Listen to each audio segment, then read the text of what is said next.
The Health and Wellness Ministry is sounding the alarm over rising COVID-19 cases on the island. Portfolio Minister Dr Christopher Tufton expressed grave concern at Thursday's virtual COVID-19 conversation. For her part, Chief Medical Officer Dr Jaqueline Bissasor Mckenzie confirmed that the COVID-19 positivity rate and bed occupancy are at high levels. She also says not enough Jamaicans have been vaccinated to achieve herd immunity and lessen transmission. The Health Ministry's CMO, Dr. Jaqueline Bissasor Mckenzie, says Hanover and Westmoreland are reporting the highest increase in confirmed COVID-19 cases. She says social events could count as one of the reasons for the uptick in numbers. Parishes with the highest absolute numbers include cases, St. Catherine and Westmoreland. But when we look at the number of cases per population, then Hanover and Westmoreland have the highest rate, and significantly so. So we asked the question, why is this happening? We observed that Westmoreland and Hanover are testing a little bit more than they were in the past. However, there seems to be a genuine increase in cases as the cases are not linked to other cases. So these are new cases coming up in the communities. And so there is an increase. On the ground, we are observing that persons are not following protocols. They're not wearing masks, not physically distant, being physically distant, and they're holding more events. They're holding more home events, especially funeral services are being held in the homes because they feel the churches are too strict. They are holding events in remote areas to avoid scrutiny. Portfolio Minister Dr. Christopher Tufton explains the reason for concern.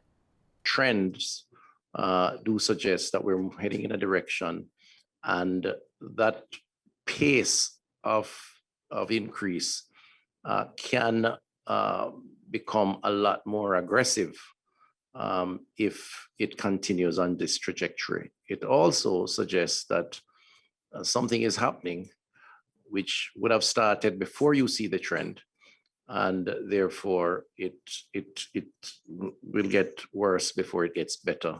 He also responded to concerns regarding the Delta variant of the COVID-19 virus.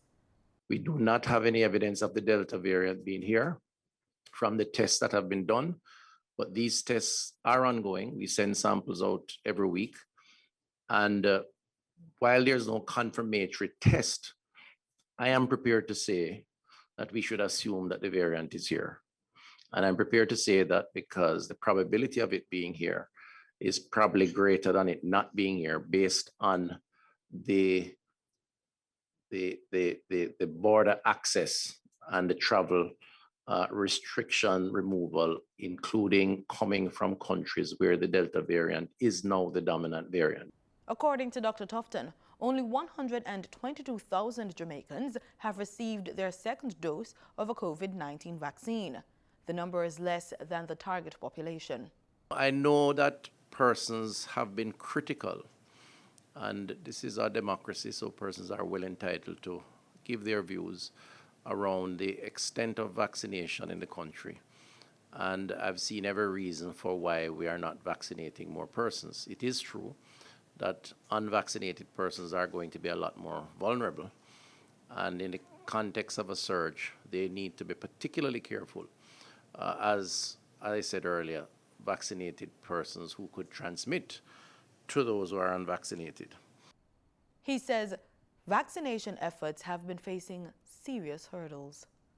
The truth is, it is and has not been for a lack of effort on the part of those who have been responsible for sourcing, communicating, negotiating, in some instances, even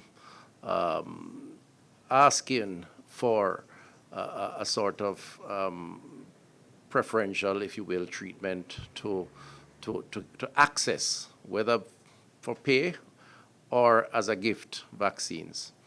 The Health and Wellness Minister says his team is prepared to weather the challenges should a third wave of the pandemic hits, and they will be working with other ministries and agencies to procure safe and effective vaccines.